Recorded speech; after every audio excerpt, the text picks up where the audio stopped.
and a red-tailed hawk that I saw perched relatively low to the ground, but it was being messed with by a blue jay or two, which you'll see here.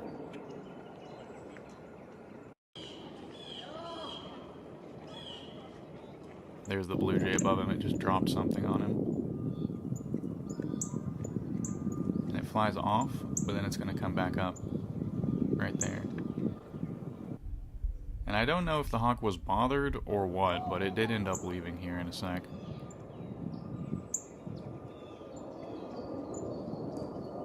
This is a ring-necked duck.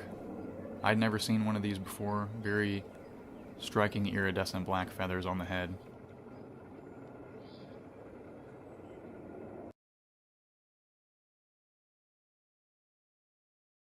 And that bright yellow eye as well, very cool.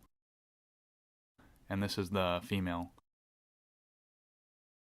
Here's a mallard duck I got up close to really get those iridescent green feathers.